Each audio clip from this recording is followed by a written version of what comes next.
2রা October conference ফজিলাত থেকে বলছি Shahidul Alam.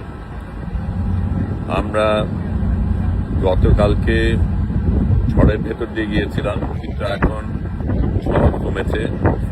Captain দ্রুত জাহাজ এগিয়ে নিয়ে যাচ্ছিলেন ঝড়ের আগে যাওয়ার জন্য। আমরা সুমুদ ফতিরার শেষ অংশে, এর আগের ফ্লোটিলাগুলি ইতিমধ্যেই গাজার কাছে চলে গেছে। সামনে যেগুলি ছিল সেগুলিকে গত রাতে ইসরায়েলি হানাদাররা আক্রমণ করেছিল, কিন্তু আমরা এখনো সেই জায়গায় পৌঁছাইনি। গতকালকে সমুদ্রে একটা তুরস্কের নৌজাহাজ আমরা দেখেছিলাম, কিন্তু সেটা দূরেই থেকেছিল। আজকে কারা আছে আমরা জানি না, কিন্তু আমরা ক্রমশ কাছে যাচ্ছি। আমরা অবশ্যই সেখানে পৌঁছাবো এবং ইসরায়েলের আক্রমণের কারণে আমরা কোনোভাবেই পেছনে যাব না।